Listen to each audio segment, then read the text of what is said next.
All right, gentlemen, I've got a curious question, and I want a short, one-sentence answer. Are you ready? Mm-hmm. Yes. All right, here we go. Will we get another full trailer for No Way Home? No. Nate?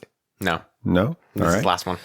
Sam? No, I don't think you can give much more away without it being too much of a spoiler. Well, then that messes up my next question, because I was going to ask, if we do, let's hypothetically, if we do, will we see Toby and Andrew in it? No, with how much they took to not do it in this one, never. Okay. Yeah, no. All right, enough about the trailer that we haven't gotten.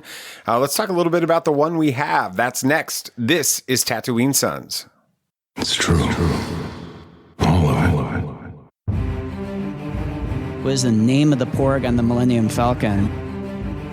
Force is strong in my family. What do you think his name is? It's a big moment. I am a Jedi, like my father before me. Maybe Turbis? Do or do not.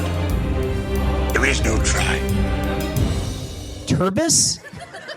Pablo, if you're listening to this live stream, that Porg's name is now Turbis. It's a good Star Wars name. We're not done yet. These guys recorded an awesome podcast called Tatooine Sons. Everybody was lit. You said you got some good plans I get to tomorrow? fly a blimp tomorrow. What? Not a full, like, Goodyear blimp or anything. Is the Super Bowl happening? No. No, I for my college basketball game during halftime, I'm flying around this 16-foot long red Raising Cane's blimp around just to cool. kind of hype up the crowd. So, yeah, it'll be fun. That'll be awesome. Welcome to Tatooine Sons, a pop culture podcast. We are the only fan podcast to name a canon Star Wars creature and to be endorsed by the amazing writer and director of Knives Out.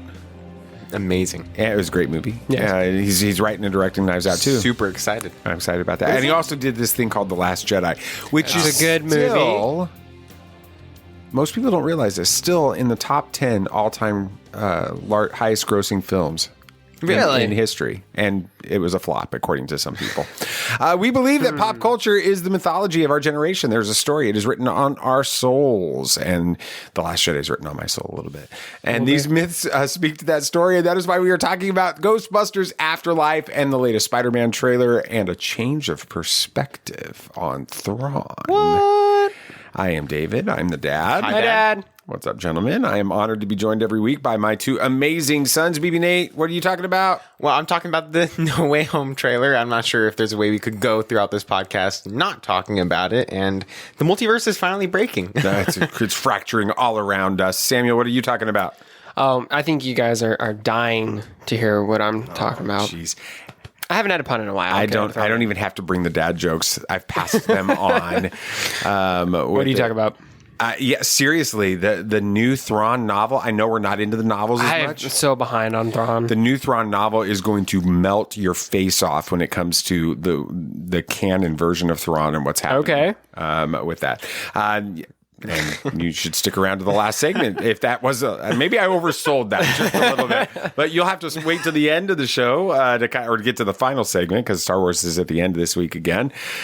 This episode is sponsored by cufflinks.com. They have over 3,000 items on their website from Star Wars, Marvel, DC, Lord of the Rings, NFL, NCAA, Major League Baseball, the NBA, and everything else that you can think of. We are very honored to be sponsored by cufflinks.com. Thank you guys so much. Please make sure you follow the show on whatever podcast app you're listening to. When you look at the page on your phone, it'll say follow or subscribe. Press that button right now so you don't miss anything else. Friday, this is an interesting conversation. Okay. We're talking like high level worldview type stuff and using the Eternals to do it. Lucas Pinkard from Reverend Ed the Reprobate is going to come on. It is a fun conversation. Very excited about that. But enough about stuff that's happening on Friday. What about stuff that happened last week? Go, BB Nate. We got a new trailer for Spider-Man No Way Home, and while it didn't give some people what they wanted, it definitely gave us a lot to talk about, so let's dive in. Have you ever danced with the devil in the pale moonlight? Yeah, I can fly.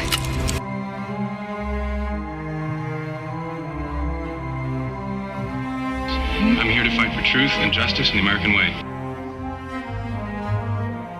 The people in this room, which one is A, wearing a spangly outfit, and B, not of use? There's only one God, man. And I'm pretty sure he doesn't dress like that. That man has no limits. I keep seeing all these like TV spots showing up on my YouTube. You've actually gotten a little bit more from I've gotten a lot of of new Electro stuff. and stuff. And Doc Ock as And well. Doc Ock, yeah. Some Doc Ock stuff too. So, first reactions to the trailer: 1 to 10. Invisible Spider-Man. Oof. Yeah, I got to give it an 8 or 9. It was really exciting. It kind of, I mean, we knew a lot of what was going to be happening in there, but like actually seeing some of the characters show up, just it was great. It was a great trailer. Definitely hyped me up. So you gave it what'd you give it? 8 or 9. 8 or 9? 8.5? I'll give it a solid 8. All right. I would have given it a 9 or 10 had we seen Toby and Andrew in it. But yeah, it was good. It got me hyped. But there wasn't really anything in there that kind of made me go, oh, I didn't expect this to happen in the movie. So yeah. Well, I'm still fun. I'm gonna get an 8. An 8's an accurate assessment. I think we all can agree on that. But let's talk about 5 big moments. It was hard actually narrowing down, so I kind of took from everything and just took points. Well, that's from because the this trailer. thing's got like everything. It's like it's the fastest moving trailer I've ever seen. Yeah, that's true. It cuts between stuff super fast. There's a lot that happens. So let's first talk about Doc Ock and his quote, "You're not Peter Parker." No, seriously, what's your real name? Yeah, well, that one was good too. But you're not Peter Parker. So this confirms that the Tobey Spider-Man stuff and everything. But do you think we'll get anything more of Tobey in this movie besides just? So why does that confirm the Tobey Spider-Man stuff? Because he doesn't recognize exactly. It is not his Peter Parker. It implies that he's from another universe with exactly. a different looking Spider-Man. Okay. So, do you think we get any more of Tobey? This is kind of if we're even seeing him in the movie as well. Do you think we get any more of him than just this passing line? I hope. My heart hopes so. I don't know. That's the question on everybody's mind with this movie is, are the other Spider-Man going to show up? That's just what's been on everybody's mind from the beginning, really. I'm going to wager and say yes. Okay. I think we do get some more Tobey. Also, I did not realize that his name was spelled like that. Tobey. That's a weird way to spell Tobey. But not for him, it's not. It's probably normal. Yes, I do think we get some more Tobey in there. Yeah. Dad. Absolutely going to get Tobey and Andrew. There's no doubt in my mind. I think that Andrew is playing coy. I don't think he wants to talk about this movie. I think he wants to talk about Tick, Tick, Boom. Which actually I've seen some clips and it looks like a decent movie. Do you know he never sung publicly? I know. This? It's surprising. So anyway, very excited to see them in this. I think he's just playing coy with everybody. It's happening.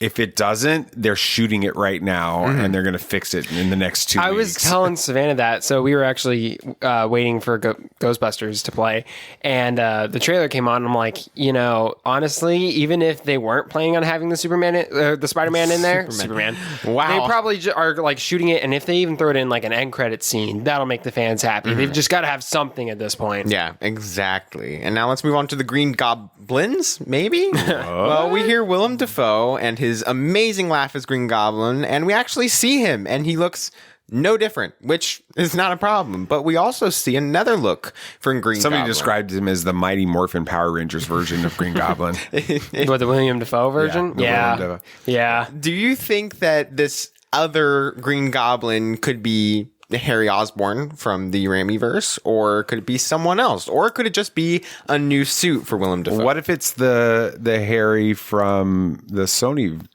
Amazing Spider-Man? It could be, but I don't know. That was a very, very controversial point of that movie. Well, I think it would be it was controversial because it was lame. It was pretty lame. We watched it just a couple nights ago, and that was probably the lamest part of the whole movie. He was just thrown in there for no reason. Yeah, it didn't make sense. I remember seeing that originally thinking that. Me too. With it. I would love to see James Franco's Harry show up and interact with Willem Dafoe's Green Goblin. So you've got Green Goblin and you've got Hobgoblin interacting together, and that reunion moment, which would be pretty epic. That would be really awesome. Yeah, I think it's Harry from the Raimiverse, because if you look at whatever he's throwing or shooting out there, it's exactly what you see in Spider-Man 3. Spinny blade thingies. The Harry from Amazing Spider-Man 2 didn't use anything like that. So I think if anyone, it's definitely Harry from the Raimiverse, which would be really cool to see him interact with Tom Holland, but also especially William Dafoe. I think that would be or Willem Dafoe, whatever. It's a very strange name too. There's just all sorts of weird names. You got Sam Raimi, Toby with an E. Anyway, how does Toby in The Office spell it? Toby in The Office, T-O-B-Y. Yeah. Okay, normal. So it's not normal. Yeah. Okay. Anyway, yes, I would like to see Harry and Hobgoblin and Goblin interact. That you're right. That would be interesting. It would be really awesome. Now let's move on to probably the most talked about point in this trailer: Electro, Sandman, and Lizard. We do see a new looking Electro with his classic kind of. He has the comic-esque mask, but it's formed by electricity whenever he uses it, which is really awesome. Then we see this amazing shot of all the villains going up against one Spider-Man, or are they? In an international version of the trailer, this shot lasts for just a bit longer, and we see Lizard get kicked by the air. Do y'all think they edited it out? Luke Skywalker. Exactly. It's a like force. in Boba Fett. Do y'all think they edited out the other Spider-Man in this shot, or is this just a simple CGI mistake?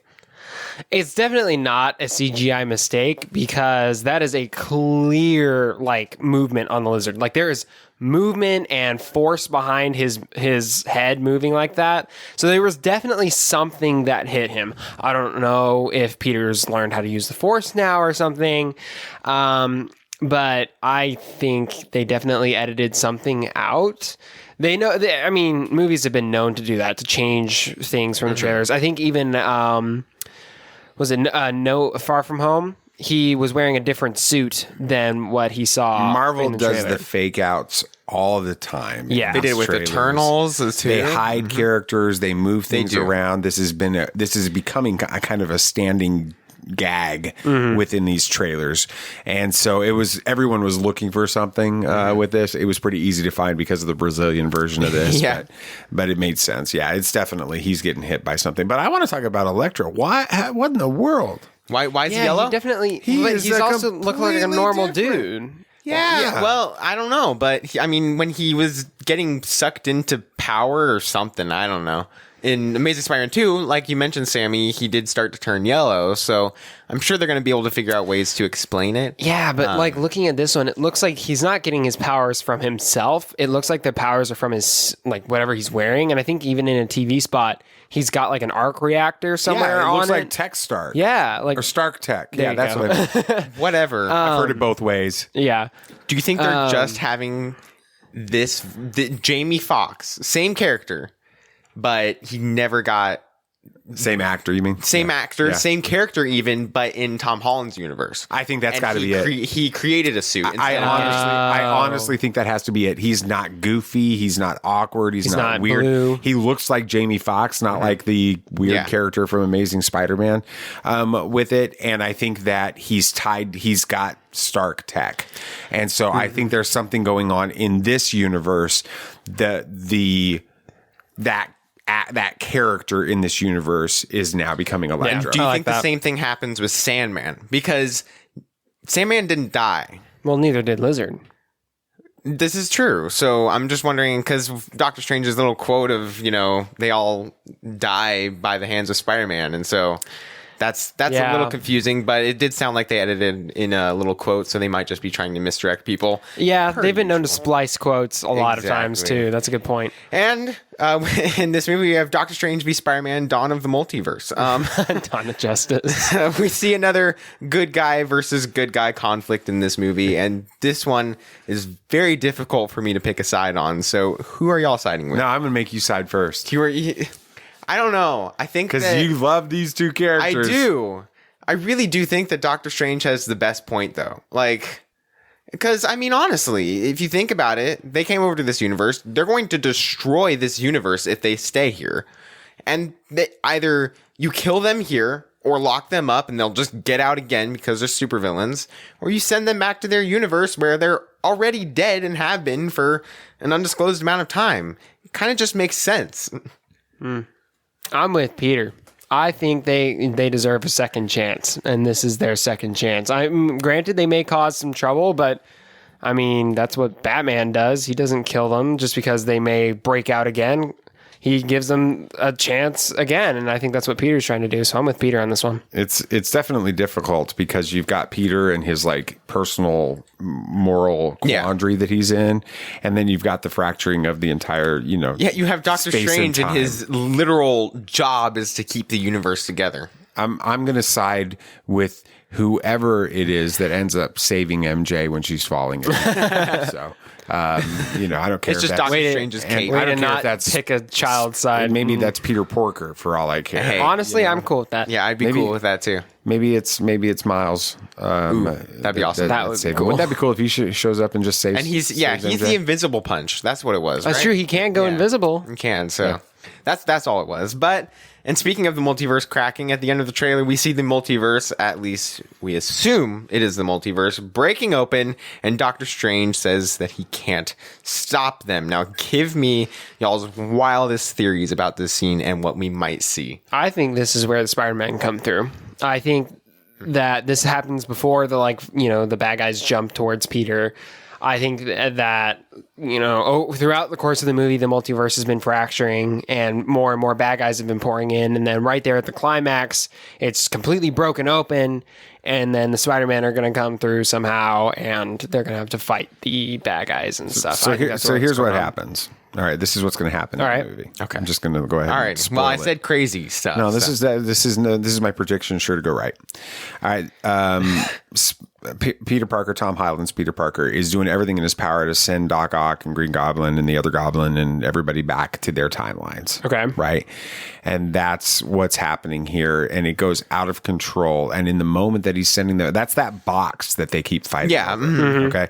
In the moment that he tries to send them back and he opens up the portals into these different dimensions, everything gets crazy. It may even be connected to Loki and that moment there, and all of this stuff goes crazy, and that's when the other guys come through, because those portals got opened up as Tom Holland's Peter Parker is trying to send them back in, and so everything gets crazy, and so that's just go ahead and that's what it is. On it. That's it. That's all right, what's going to happen. That's what you're moving on. thinking? No more further discussion. Do you think, as a post-credit scene or otherwise, even in this scene, do you think we see Madam Web make an appearance? I don't, because I think that they're trying to go down some weird paths with some of the other stuff. And I don't think they're going to bring in Madam Web. Yeah, I agree. I don't think you bring in Madam Web in this. That just starts making things a little bit too complicated when they're trying to introduce the multiverse. You can't start throwing in a character like that. I think that would actually make it easier for people to understand. One person at the center holding everything together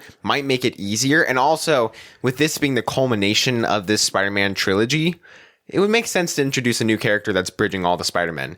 So it kind of would make sense. But Spider-Man No Way Home comes out on December 17th, and tickets go on sale November 29th. And I think we can speak for everybody here in saying that we're absolutely pumped for this movie. Yeah, absolutely. Good job, BB Nate. Thank you. Good segment. Yes, good job. All right. Here we go. Inside the Magic is going for the Triple Crown this week. And apparently any failure by Luke Skywalker is a horrible slap in the face of Star Wars fans. And we got this covered. Actually has the audacity to call out a YouTuber for fake news. Wow. You just can't make this stuff up. That's up next on Bad News. This is not going to go the way you think. All right, gentlemen, I didn't get to see you dressed up for church yesterday because I was in Baltimore. Yeah, that would make it kind of difficult. It was hard. I mean, you could have FaceTimed me or something, but you guys don't have iPhones, so you can't do that. Anyway, what did you guys wear to church? Did you guys wear any cufflinks.com stuff yesterday? I wore a BB-8 tie bar. BB-8 tie bar? That's it? Pretty nice. Did you wear socks? I think I wore BB-8 socks. So you're like on the BB-8 kick still. That was 2 weeks in a row, I think. Mm-hmm. Well, I wore a different tie, though. But it was still Star Wars. So. That is true. And it's cufflinks.com. No. No, it's cufflinks.com. Oh, yes. Yeah. Yeah, both of those were. Yeah, okay, I'm confused. What about you? I wore a new tie this week that I hadn't What'd you worn. wear? It's red with the Mando helmet and the Mando Mythosaur skull. I think that's part of the new line that just came out this fall. A lot of people noticed it and liked it, so I got to go into my little sales pitch in Sunday school. I even talked about how the tie bar glows in the dark, and they're like, "Wait, we got to see that." So we turned off the lights and stuff and everything. But yeah, they really liked that tie. I like it too. It's nice. I went to one of those churches where the pastor wears jeans and a t-shirt. So I didn't wear any cufflink stockings. Yeah, that you'd be a little It overdressed. was a little different with it, but that's what's cool. I mean, I could have probably worn some socks or something if I would have planned accordingly. I need to do that. But the coolest thing is I can find all that stuff on cufflinks.com, and we can wear our fandom out on there our for sleeve. the world on our sleeve, literally. Yeah, because cufflinks. That was good. That was good. They have a lot of different stuff on their website. They do. They actually have over 3,000 items on the website, not just covering cufflinks or anything like that, but they also have ties and tie bars and socks like what I wore and money clips and a bunch of other things regarding all fandoms. So we should normalize carrying cash again, just so we can have money clips. Yes, I agree. And it's getting even closer. It's time to start that Christmas shopping. I know music's starting everywhere. You're hearing it everywhere in the grocery stores and stuff. You can't stop it now, which means it's probably time to start thinking about what you're going to get. So use the code Tatooine15 at the checkout. For all your Star Wars or nerdy fans, you want to get them something nice, use code Tatooine15 to get 15% off everything on the site with no minimum order required. That's right. So make sure you check out cufflinks.com. Use that code Tatooine15. There's still time. You can order and get it in on time for Christmas. So do it. Tatooine15 at checkout. Well, you want the bad news or the really bad news? All right. New Star Wars book to continue to desecrate Luke Skywalker's character. Wow. Yeah. All right. That's some strong words there. It's a headline for sure. We're finally getting the full story of Luke Skywalker and Lando Calrissian's pursuit of Ochi of Bestoon. That was briefly mentioned in The Rise of Skywalker, and that's the good news. The bad news is that apparently the fact that Luke and Lando never stopped Ochi is a horrible desecration of the apparently previously infallible Luke Skywalker. In this article by Bounding into Comics, it's a new website. They make the leap that I just described by concluding that Luke's failure in his mission to find Ochi resulted in the death of Rey's parents, which means that their death is Luke's fault. What? So let's apply this same logic to, I don't know, like Obi-Wan Kenobi here. Since he failed to kill Darth Vader at the end of Revenge of the Sith, and then Darth Vader terrorized millions across the galaxy for 20 years, then the terror of Darth Vader is obviously Kenobi's fault, right? Yeah, it makes sense to me. Yeah, exactly. Yeah, I think there's no other way to look about that. Yeah, wrong. Clickbait level 8. All right. New Captain Marvel actress speaks out after the MCU replaced Brie Larson. This is the headline that just keeps on giving. First, it was Scarlett Johansson being replaced in the MCU. Then it was Tom Holland. Today, it's Brie Larson. None have been replaced in films, as this headline implies. Again, just another article about the what if actor. Obviously, this headline works, or they wouldn't be using it over and over again. That's why it gets clickbait level 10. Yikes. Yeah, I'm kind of over those. I know. It's like every time I turn around, another one is there. Exactly. So. Fan favorite Sith Lord rumored to show up in The Mandalorian. Pretty interesting, right? Yeah. Sounds good for me. Well, the story the headline is referencing would actually be pretty cool. The best part of this article comes when it's sourced. We got this covered as reporting that Asajj Ventress, who was never a Sith Lord, the whole rule of two thing, could be appearing in a future season of The Mandalorian. But it gets absolutely hilarious when they mention the source of the rumor by saying we should preface this with the caveat. Alrighty, that works. That the information comes from the notoriously unreliable Doomcock. Oh. Seriously, does We Got This Covered have any right to call out anyone for being unreliable? That is the pot calling the kettle black. Without a doubt, We Got This Covered is notorious. Like it is a running punchline in social media about how absolutely they just make up everything. Oh, they do. Yeah. And then they're calling out Doomcock. So this is a clickbait level 7 with an honorable mention for being hilarious. That's it. All right. Sam? You're up next, bro. Is that me? Yep, it is you. Well, all Ghostbusters Afterlife released this past weekend, and as the movie lovers we are, we went opening night to see it. We're going to give our review and discuss some of the interesting aspects of the film. That's all up next. Be on your guard. There are older and fouler things than orcs in the deep places of the world. All right, then, keep your secrets. You're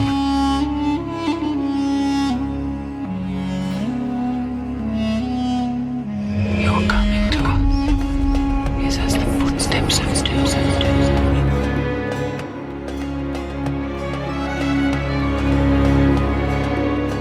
There are many magic rings in this world, Bilbo Baggins, and none of them should be used lightly. She liked it. She thought it was a lot of fun.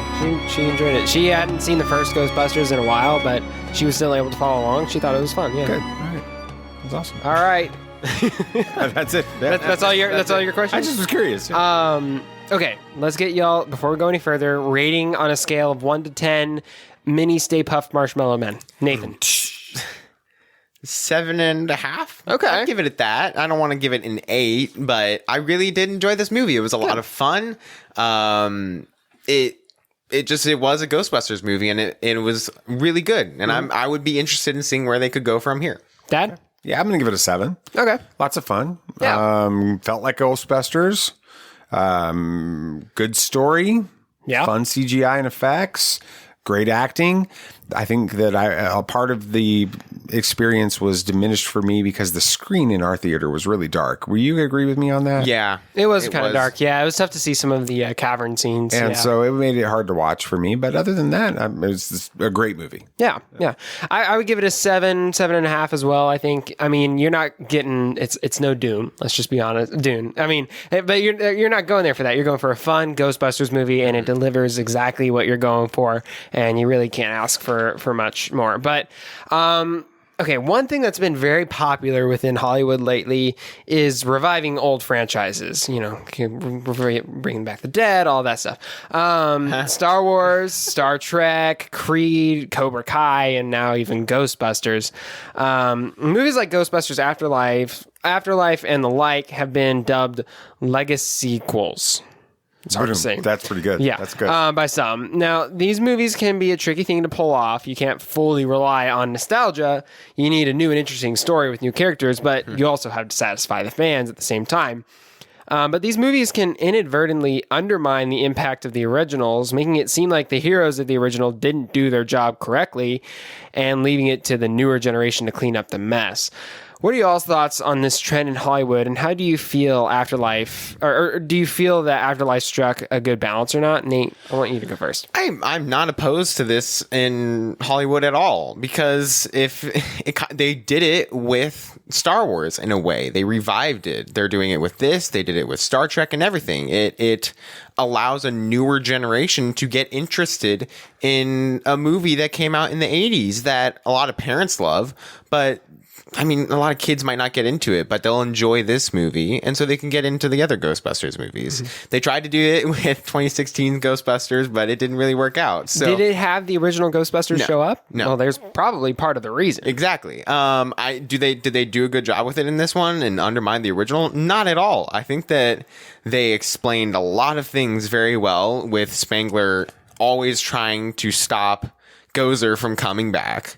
And that was his whole goal, and he had to abandon everybody for it. And because it felt like every one of them knew what they did was a Band-Aid on a bigger problem. And so I really enjoyed how they tied it in. And it kind of felt like this was a culmination of the trilogy for Ghostbusters, yet it opened up a lot of space for something new, especially since they have a whole Ghostbusters production company now. So they're obviously planning on doing something. Mm-hmm. I think that you brought up some different movies in here, and all of them are great examples of either how to do this right or how to do it wrong.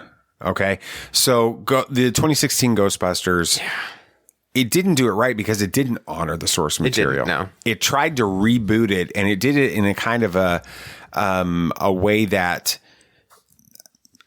actually rejected what people loved about the original story, from what I understand. I haven't even seen it yet, but it was almost like they were a mockery in a lot of ways of the original versus an honoring of it. Okay. And I think that's why a lot of people didn't like that one.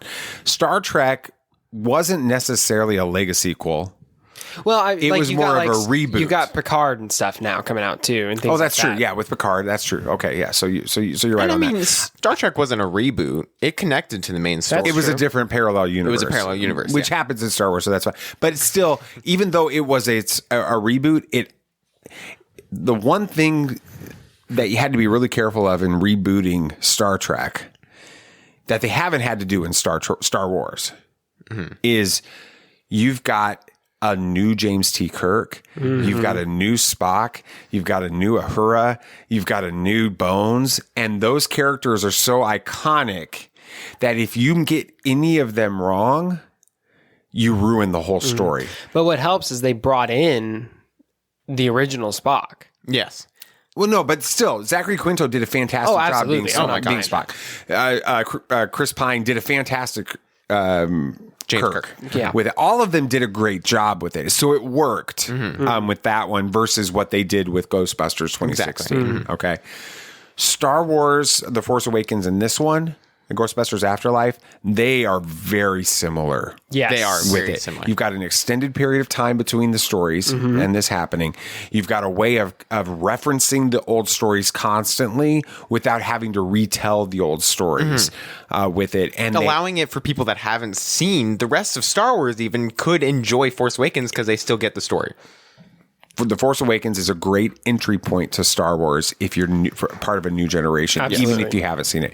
And Ghostbusters Afterlife did the same thing. Exactly. You know enough about the story that you would go back now and you would watch the original Ghostbusters after seeing that, and it would be a great experience. Yeah. And I think that's what they did right with this one. Yeah, I agree. I think it struck a good balance between nostalgia and actual good storytelling. You know, it didn't rely on the fact that the Ghostbusters were going to be showing up again, the originals, to make it a good movie. It was a good movie long before they showed up. And yeah, I think it was honoring to the source material as well. So the main MacGuffin of this film, though, is Egon Spengler's death, forcing Callie to take over his estate in the middle of nowhere. Egon is then seen, or not seen, to be a driving force for both Callie and Phoebe throughout the film, guiding them with where to go until his appearance at the end to help Phoebe and the original Ghostbusters save the day until he, dissolves into stars and floats away. Now, I've read some articles, and some believe that this treatment of the character is not honoring of the late Harold Ramis by making him a bit of a deadbeat dad of sorts. Also, note, I'm not as plugged into Ghostbusters as anything. In fact, I think I just watched the first movie this year pretty recently. I did not realize that Harold had passed away. The actor. Yeah. I had no idea that wasn't him in the movie. They did the CGI good was great with the CGI. I mean, him not talking was a little weird, but I would have never thought that. I really thought that was him. They did a fantastic job with the CG. But anyway, in your guys' opinions, do you feel that the treatment of his character in this film was well executed, and was it honoring of him? I think that it was designed to make you feel like he was a deadbeat dad, because you're watching this film from the point of view of his daughter and his grandkids. And his daughter and his grandkids are under the impression, the assumption, based on their experience, that he's a deadbeat dad, that he abandoned his family. You've got the original Ghostbusters functioning, especially Dan Aykroyd's character, and I can't remember what his last name is, but anyway, you've got him believing that he's crazy and he's out, abandoning everybody for this crazy idea with it. They also did a great job of when and I haven't seen it a second time. Sam, you're the only one that has, right? Yes. Okay, you almost went today, but that got pushed off. You're going Wednesday? We're going to Venom 2 Wednesday. Oh, I thought you guys were going to this. No, Mom told me you were going to Ghostbusters. Okay. Hey, I'll see it again sometime, though. All right. Well, I want to see it again because I think that it's going to hold up on a second viewing. You tell me, Sam.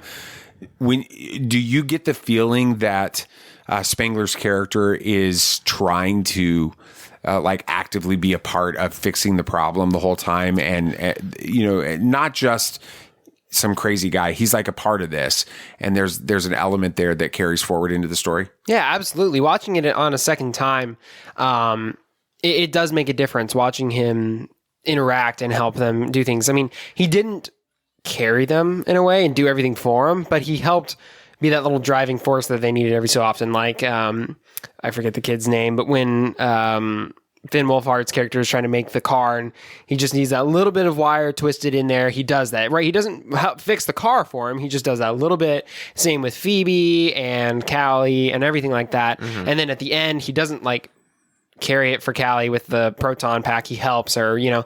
So he wants to kind of show them that he's been wanting to help them this whole time, but he hasn't been able to, and he's not going to do their job for him. Definitely. I loved how they handled his character. I think it was absolutely amazing. I thought we were supposed to think that he was a deadbeat dad, but all in all, he was just trying to, you know, save the world. But he's like, he either spend time with his family and then they would die and he could have stopped it or save his family. Mm-hmm. And so that's what he did. And he always followed his daughter and kept up with her life, but from the shadows. And yeah, I really do think that it was a great treatment. Yeah, that's cool. Now with this new cast of characters, we could have ourselves the new generation of Ghostbusters. I think y'all mentioned that they might be continuing this here. Do you guys think that if a sequel is made, we'll see these characters return as the next team of Ghostbusters? And would you guys be open to seeing them return? Of course, I'd be open to seeing them return. I think that the chemistry between all of them was good. They felt like a good Ghostbusters team. All of them kind of felt a lot like the original team. They all had the similar roles into That's it. A good point. I think it works. It allows a new generation to get connected to Ghostbusters, to these characters, and have Vincent was his name, correct? If I'm not mistaken, the guy who in the post-credit scene pulled in the car. I'm forgetting his name, but I know who you're talking about. Yeah. Yeah, it's Winston. Winston. Mm-hmm. I don't know why I thought of Vincent, but Winston, I let him be kind of the secretary or the Nick Fury of these new Ghostbusters and mentor them, leading them and giving them calls for stuff. And I think it would work really well. And I am definitely open to a sequel. Yeah, and they're young enough that they could carry this on for quite a while with it. So it would be fun to see them do that. It would be fun to see them do it not tied directly to the original story, which is another thing that you do in one of these legacyquels, right? Mm-hmm. So you connect and you honor to the past, but then you figure out a way to tell a new story. So is the next one directed by Rian Johnson, where he goes in a completely different direction than everybody thought, and it's an absolute masterpiece? Let's hope so. Right. Now, I can safely say that without Nate, I definitely would have missed the not one but two end credit scenes in this movie. The first shows Venkman and Dana as they now live together. They're recreating the famous ESP experiment seen in the first movie, only Venkman's the one on the receiving end of the shocks. It's a fun moment, but it's not too consequential. But what were y'all's thoughts when y'all saw I thought it was cool. It just tied to the original movie a little bit more. It gave some fans a nice little laugh, which is really what a lot of people were there for. Mm-hmm. I mean, this is an end credit scene on par with Howard the Duck in the MCU. When he just shows up. There's no real purpose to it necessarily, but it's fun to see. Yeah. And then the second one shows Janine and Winston reminiscing of how the Ghostbusters used to be and discussing Winston's business success. It ends, however, with, like you said, Nate, Winston pulling the Ecto-1 into the old fire station that the Ghostbusters used to be located in, while the camera pans to where they used to deposit the trapped ghosts, that now the panel has a blinking light, leaving us with a potential sequel. Do you guys think that they will create a sequel? And if so, what do y'all think that could be about? Just speculate. I do think that they're going to create a sequel. One of the big signs of that is them making a whole new production company for Ghostbusters for this. So they're obviously wanting to take this somewhere. What the sequel could be about is it's hard to tell, because the first Ghostbusters movie and this one were tied so closely that it feels like there's really no other big threats out there. You can't really go anywhere else because that was the main ghost. That was the big bad, and now it's gone. So who knows where they could go? Maybe they could figure out some more stuff with weird paintings with souls and slime and stuff, because it worked for Ghostbusters too. I would venture to guess that this end credit scene was added after the Comic-Con thing. When people saw this movie. Saw it and it was received so well. I agree. I think that they were like, wait a second, this thing is real. Like, people are going to really accept this movie. And they have. We joke on the show about it, talk about it all the time. You guys aren't on Twitter for us. I am. And people are loving this movie. I haven't heard a lot of negative at all about it. I think that they were like, we've got a franchise back in play here. Let's create this and keep it going. And it's not that hard because right now the stories are wide open. You don't know why that's blinking. If that's the MacGuffin, something's going on with ghosts. Let's figure it out from there. Yeah. It's a dad moment time. Hey. All right. I am your father. It's interesting. The entire franchise, of course, is built off of this assumption that the supernatural realm is real. I mean, we've got ghosts, we've got ministers. Ministers? Yes, those are definitely evil. I don't know. I mean, depends. Monsters, apparitions, all of that. But Ghostbusters Afterlife centers around a very specific truth that we all kind of really want to believe in. We want to believe that we live beyond our physical death. It's even more pronounced in this film because the character of Spengler isn't the only one who's died. The actor that's portrayed him has. And so you have the film characters reconnecting with Spengler, and then you have the cast and the audience in a lot of ways reconnecting with Harold Ramis. So it's interesting to me that we have this story written on our souls, like we talk about, and how that story makes us want to believe in an afterlife, want to believe that life exists beyond our mortal lives. The question that we have to ask ourselves is if that's really the story that's written on our souls, that there's something inside of us that knows that life exists beyond this mortal, 70, 80 years, as the Bible would kind of describe it, right? Then what does that mean about the way we live these 70, 80 years? It's something I think that we should take time to think about. Yeah. Well, I personally really enjoyed this movie, and I think we all are in agreement with that too. It was a fun story with unique characters and some touching moments there, especially at the end. And we think that if you were a fan of the original Ghostbusters, you should give this movie a try. Yeah, absolutely. We got some new movies coming out. We got a Thanksgiving Disney movie coming out here, and then Father, Son, and House of Gucci is coming out, and a movie that we probably shouldn't even talk about, but we're going to, and some trailers and some other stuff. So that's all coming up next on BB Nate on your movie moments. Yes. At last we will reveal ourselves to the Jedi. At last we will have revenge. New releases this week, we got Encanto.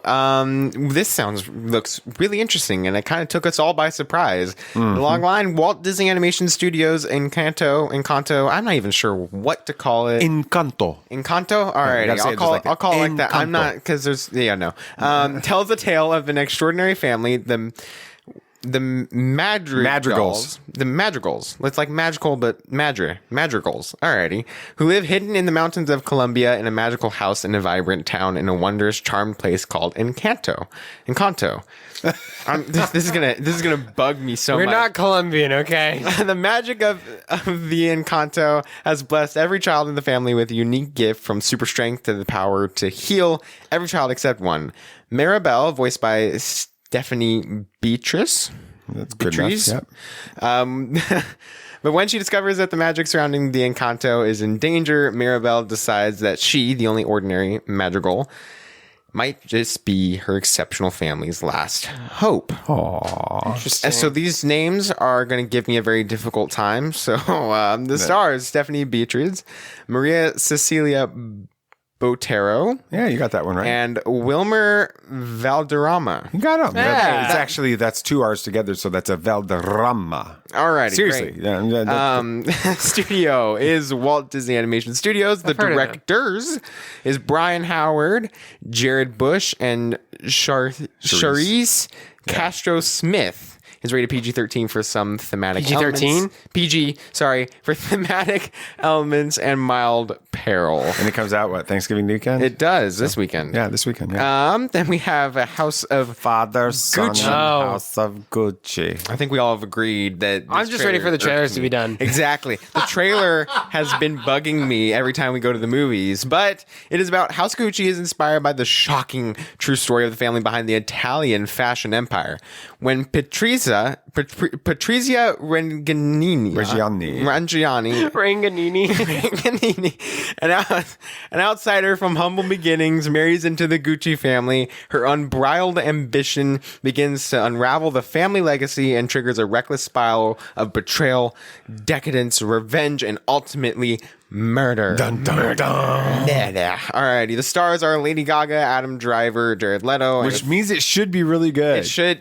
I think they spent all of their budget on getting big names because that's the only reason that people will go see this movie. The studio is United Artists. The director is Ridley Scott, who's also a pretty big deal. It is rated R for some sexual content, language, brief nudity, and violence. So that's out. That's for us. I think it was out the first time we saw the trailer. I don't think any one of us were interested in it, even without the rating. The next one.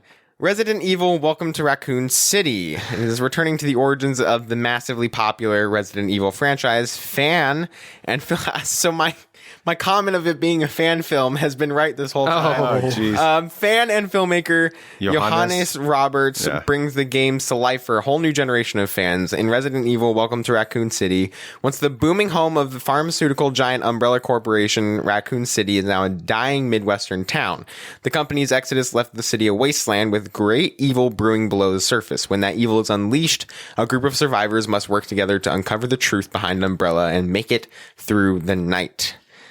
Stars Cascodelario, Kaya, whatever it is. Scodelario. What? Yeah. Hannah, John Kamen, and Robbie Amell. The studio is Sony Pictures. Big studio. The director is Johannes Roberts, and it is rated R for strong violence and gore language throughout. So even if it sounded like an interesting story, we probably wouldn't see it. Exactly. With, I don't know. Strong. We see movies sometimes that are rated R, that kind of thing. But the CG in the trailer is horrible. That's why when I saw the trailer, I'm like, this looks like a fan film, and I was wondering if it was, and so. Yeah, it's a little worrying. So if we go to a movie this weekend and it's new, it's Encanto. Yes. Probably. Encanto. Yes. And for trailers. I gotta say that again. Hold on. Okay. Well, Encanto. Alrighty. You feeling better now? You got that out of your system? You did? Alrighty. For new trailers this week, we got a trailer for The Outfit, which I actually sent to y'all like 2 minutes after it came out, and I finished I watched watching it with you. It looks pretty good. It looks like it really could be an interesting movie. It is an interesting premise for sure. Very interesting. Explain the premise. Basically, at least from what I got from it. Well, that's kind of what you're doing with the trailer. Tailor. It has like Kingsman-esque vibes to it. There's a tailor who is kind of like a laundering system for this one group called The Outfit. They always bring in packages and everything, stick them in a mailbox, and that's all it is. He tailors criminals, but he also tailors normal people, and that's really all that goes on. One night, there's somebody that breaks in this group that are holding him hostage with this one package that's super important. And then cops are trying to beat down the walls, and a bunch of the gangs are trying to beat down the walls. And it's like all set in this one night in this one tailor shop. Sounds interesting. And everything. And it has the main guy from Maze Runner. I'm forgetting his name. Dylan O'Brien. That's it. Yes. Really? Him is one of the characters in it too. And for box office numbers, I think our predictions about one of these movies was correct. Ghostbusters Afterlife got 44 million, which is pretty strong for a Ghostbusters movie. Eternals has dropped down to 10.8 million. It's actually higher than I expected. Yeah, really? It is. Yeah. It is. It is. And, well, Clifford still had 8 million. I know. That's where it gets off. Exactly. For that. Yeah. So Eternals did drop down more than I expected, honestly. I was expecting it to stay in the 15 to maybe 20, but... Right.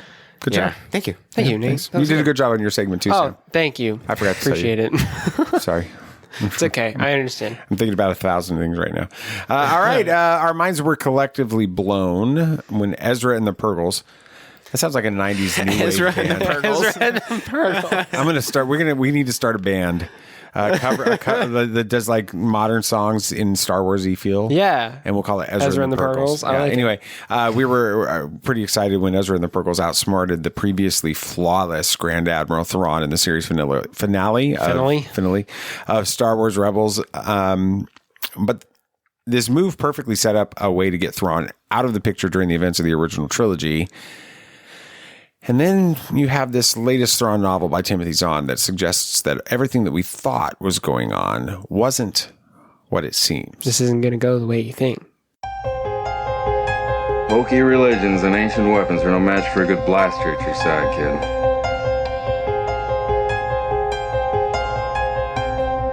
Rebellions are built on hope. Force is with me, and I am with the Force.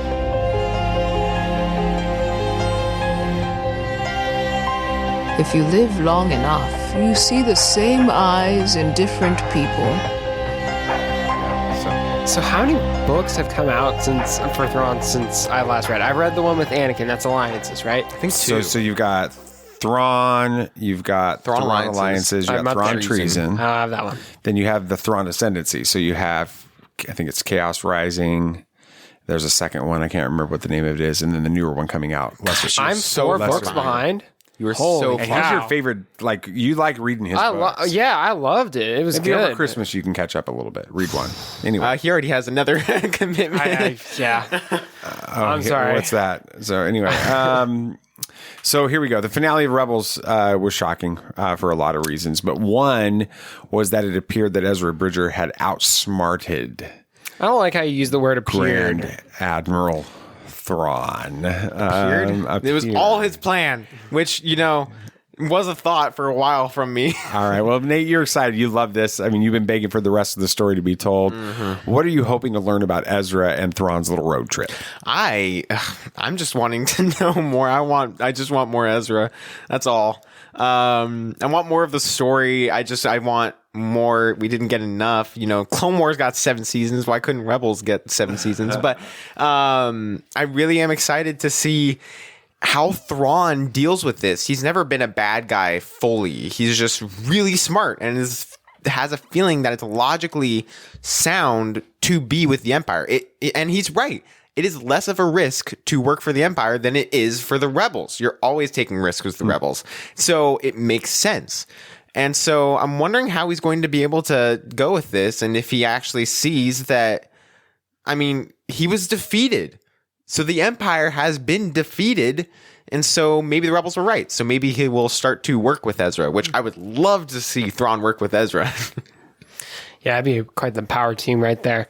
I want to see Ezra's and Thrawn's conversation there, because they really haven't had much time to just kind of like sit there and talk. Like they're out in the middle. They may have had 30 years. That's what I'm saying. At this point, they've been out, in the middle of nowhere in space with nothing to do but talk to each other. They're obviously 10 years. Yeah, 10 years. Right. Well, they're not going to sit there and obviously try and kill each other. That's just not beneficial to everyone. So they're inevitably going to have some interesting conversations. And I really want to see what they got up to there. Yeah, BB Nate, I do think that you're going to get more Star Wars Rebels. I just think that it's in Ahsoka. We've already saw, in The Mandalorian season 2, we have that moment at the end of Ahsoka, the Ahsoka episode, where she's asking about where Thrawn is. Which honestly, best moment for season 2 of The Mandalorian. Even though Luke Skywalker shows up in the finale. Oh yeah, the one line of "Where's Thrawn?" The throwaway line was better than that for me. That's funny.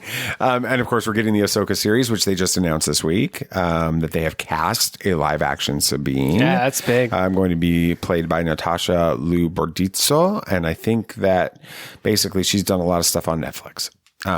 Stuff. They're good movies and stuff. Yeah, but the smaller actors are such a Star Wars staple to hire those kind of actors. Yeah, I do. And here's the other thing. You were saying something, Sam, about them working together. How do the Chiss navigate through Skywalkers? They use Force-sensitive children. Well, now what do you have with Thrawn? Ezra, like a powerful Jedi, a Force-sensitive child. Yeah. So perhaps they're going to learn some things together. He's going to learn some things with Thrawn about that. What we thought about Thrawn's origin story in canon We got his origin story, and you guys are both familiar with these books. I know you read. We've read the comics. The comics. You did Thrawn Alliances, didn't you? I listened to Thrawn Alliances with you, and I read the comics. Okay, so you're familiar with his origin story in canon, according to what we saw. He was exiled from the Chiss Ascendancy for something that it's mysterious. We don't really know. I thought it was preemptive attacks or something. They didn't like that. Yeah, okay. So anyway, there was a reason there. But there were some hints that he sought out the Empire and had information that Palpatine valued. Sam, what do you think's really going on here? Well, I thought I remembered reading somewhere that he joined the Empire to find a way to be able to protect the Chiss from an attack. I don't remember what the aliens were. There were some weird alien... The Grisk, right? The Grisk, yeah, that's it. He joined because he knew that they were going to attack the Chiss soon, and he needed a way to defend them, and the best way to do that was to join the Empire. At least that's what I remembered reading somewhere. It's been a long time since I read those books, so that's just what I remember. It's been a long time since I've read the comics as well. I don't know. It kind of seems like you know what's going on, so you're not telling anything. So I'm just kind of setting you even the asking table. this. You even asking this question means that there's something else going on. So whatever I say won't matter. But I'm just leading the witness. I honestly do think that Thrawn still has Force abilities. All the Chiss that, if they were Skywalkers, grew out of their Force abilities at a certain point in time. We never knew if Thrawn was a Skywalker or not, but he's obviously highly intelligent. It's confirmed. It's confirmed, right? Yeah. Well, I started Chaos Rising. And I don't think that okay. Well, I think it might be possible. But hey, I don't know anything because I haven't read the books. Yeah. Let's jump over to Legends for a minute. There we are. So the expanded universe and the unknown. During the expanded universe, Heir to the Empire and stuff, we find out that during what we know as the events of the original trilogy, Thrawn is in the unknown regions. He's on a mission from the Emperor, and then he returns after Return of the Jedi when he finds out about what's happening to kind of restore the glory of the Empire. Now, this seems to be exactly what Dave Filoni was positioning Thrawn for with the events of the end of season of this finale of Rebels, because he's out in the unknown regions, just like what happens in the other. And then you have the events of The Mandalorian that hint that Thrawn might be actually the big villain lurking behind the scenes, like the question there about Thrawn. Nate, how do you feel about Thrawn transitioning into live action?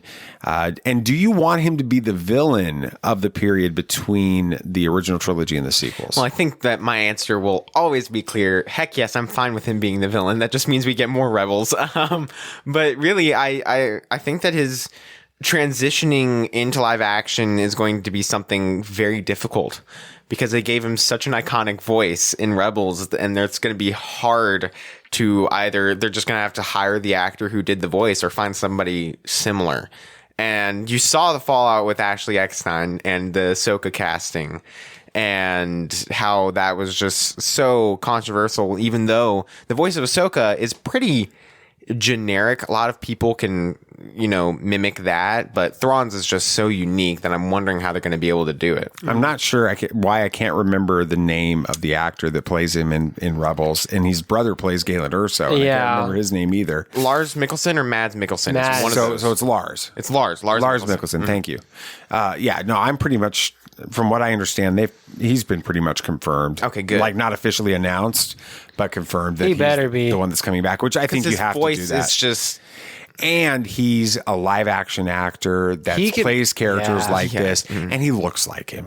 He does. Like you could envision him being it, like an older Thrawn. Exactly. Yeah. So, Sam, what do you think about this? What do you think's going on here?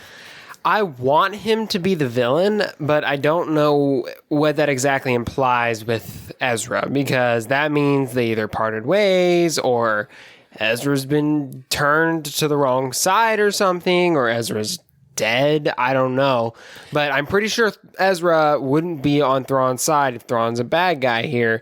So I don't know what that implies, but I still kind of want him to be the bad guy. Do you guys I know we've talked about this like probably a dozen times on this show. Do you think that the moment at the end of Rebels, the epilogue with Sabine, Ahsoka going and getting Sabine, do you think that happens after Endor or after the events of this episode in Mandalorian season 2? After Endor. After Mandalorian, I'd have to say it felt like they went on their own paths to find any information, and then Ahsoka finally got that information, so they're teaming up together to go track that down. They finally got a lead so that they can go, because it seemed like Sabine was like, this is goodbye for now to this planet, and so that's why I think it was leaving. I'm kind of hoping that that's the case. All right. We have some new information about Thrawn we need to look at. Thrawn's the latest novel by Timothy Zahn, Thrawn Ascendancy, Lesser Evil, dropped a pretty major bombshell. In reality, it seems that his exile was staged by the Chiss military leadership precisely for the purpose of getting him into the Empire. Okay, that doesn't surprise me too much. And Thrawn's mission was to investigate the newborn Empire, assessing them as a potential ally against the myriad threats of the unknown regions, and then send those allies back to the Chiss. So according to this novel, he was never loyal to the Empire at all. Instead, he only viewed them as a tool to be used to protect the Chiss. And in fact, he always wanted to return to the unknown regions. And that was a little blurb that I took from ScreenRant.com. If it sounds familiar to anybody that's listening to this right now, I cheated. All right. Sam, do you think Thrawn might have foreseen what was happening in the Rebels finale? The whole Purgles thing and what was getting ready to go down with Ezra, and let himself and Ezra get taken back into the unknown regions intentionally? You know, I'd like to think that he already had that plan ahead, because I just like to think that Thrawn knows everything that's going on about, 20 steps ahead of everyone else, even when it seems like it's coming out of the blue, like the Purgles. I like to think that he saw that coming, but part of me thinks he didn't, and he's just going to roll with it. Okay. He sees this as an opportunity, an opening, and he's going to, take advantage of it. Yeah, it's definitely an interesting concept that the Chiss planted him there, and it would work. Which I feel like I knew that somehow. Yeah, I remember that. I feel like it was in something. Yeah. I feel like it was mentioned at some point. I agree. Yeah. But I really do think that, and in some cases it works, how calm he was, even if the Empire was defeated, because it doesn't really matter to him. It just shows that, okay, maybe these won't be good allies. He's learning more even if they lose. And so, yeah, that's why it would make sense and it would fit. I really do think it would. I think there's another possibility. I think it's more likely, in my opinion, and that is that Thrawn actually really was outsmarted by Ezra, and then was lost in the unknown regions with him. And now we're like a decade later, like I said earlier, at the time of The Mandalorian. He's back on the scene now, and it seems like he is potentially leading remnants of the Empire. Nate, where do you think Thrawn's loyalty lies in the Mandalorian era? I'm not sure. It's definitely a complicated situation with where he will lie, because the books are explaining a lot, and they're releasing these in the time period so close to Ahsoka that they cannot be ignored. And so, in a way, this book, while it does give us more information, can all be explained really easily within a show, because there are characters that don't know about this already. And so it would work very well. Yeah. I want to think that Ezra outsmarted Thrawn, because Ezra's really cool, and I think that would be great. That'd be a great way to end his character arc in Rebels. But I think it's very possible that Thrawn was always planning on this. So I just want to say, I love how much you love Ezra Bridger. I think that is so cool. Whenever you talk about him, you just light up. That's so much fun. Yeah, I think the leading of the remnants of the Empire, yes, he is leading remnants of the Empire, not for the Empire's sake. I think it's for the Chiss's sake. He needs their force. They're just guns and men at this point for him. He doesn't care what their alliance is. Once the Empire was fractured, it was even easier to take them over and command them. I think that's what he's doing. I don't think he really cares about the newly formed Republic or anything like that. Well, let's be honest. As much as I may want to, I'm probably not going to take the time to read all of the Thrawn Ascendancy books, because Me neither. I haven't got it right now. But I'm pretty sure, like you said, BB Nate, we're going to still get that story in live action soon. I think the Ahsoka show is going to tell us a lot more about Thrawn, so that'll be fun. All right. Anything else you guys want to say? Anything else? Scarlett Johansson is returning to the MCU to produce a non-Black Widow product. Is this we got this covered? Project. No, this is true. What is she doing? They have it. It was I think it's something with. It has to be something with Yelena. That just would. You think she's like producing or directing? Producing. No, she's doing another one of the films. Yeah, she's producing something with Yelena. I think that's Very what cool. could be important. But No Time to Die passes F9 to become the highest grossing film of the pandemic era, and that's just because of my one ticket buy. Oh yeah, you were the one who said I was the only one. Were you the only one in the theater when you were? There was actually a lot of other people there, and I definitely brought the average age of that auditorium down by like 20 years. There was a lot of older people in that theater. This one also kind of makes you wonder if it's a We Got This Covered or an Inside the Magic, but it's not. It was by Empire Magazine, I believe. Okay. So it's a legitimate source. Kathleen Kennedy is suggesting that Star Wars sequel trilogy characters could return soon. What? Yeah, like they're in talk. These characters are coming back. Interesting. It was all over social media today. We'll be curious to see how that plays itself out. Friday, if you liked this show, then great. We love that. Why don't you tune in Friday? Exactly. We've got Lucas Pinkard from The Revenant and the Reprobate, one of the coolest dudes out there. You're going to be on their show in a couple of weeks or so. The 24th, I think. That's this week, dude. Yeah. What are y'all discussing? We're discussing the Batman and then other DC. So you're going to be on his show Wednesday. Yes. And then he's going to be on our show Friday. Yeah. And we didn't even plan it like that. All right. That's pretty cool. Check him out. We're going to be talking about the Eternals and how worldview, the way you look at the world, actually determines whether or not you enjoyed this movie. Interesting. With it. And again, a big shout out to our sponsors, cufflinks.com. Thank you guys so much for sponsoring the show. We certainly do appreciate that. All right. Thank you, listeners, for tuning in and downloading and sharing and all that stuff for Tatooine Sons of Pop Culture podcast. Yeah, if you had a good time listening, it'd be awesome if you could share this with your friends. Mm-hmm. Yeah, and the show, it's only a small part of the Tatooine Sons world. I mean, it's our main export, but be sure to like us on Facebook and follow us on Twitter to get in on even more of the action if you want it. Join the discussion group on Facebook, Tatooine Sons discussion group, and keep up to date on everything we got going on at TatooineSons.com. Yeah. And don't forget to follow the show on your favorite podcast app. Please download every episode so that you don't miss it. And remember that if you drop us a review at podchaser.com, if you notice we haven't really read reviews lately. Yeah. What's up with that? That's because none of you guys are giving them to us. So we either suck or which isn't outside of the realm of possibility. I mean, it's a completely reasonable idea. Or you can go to podchaser.com/Tatooine Sons and give us a review. Or you can do it on Apple or one of the other ones too. We're cool with that. If you do that, we'll make a donation in your honor to one child to help a child living in extreme poverty. All right. Anything else you guys want to say? May the force be with you. May the force be with you. May the force be with you always. This party's over. I like that Wookiee. Don't get technical with me. Joy, please.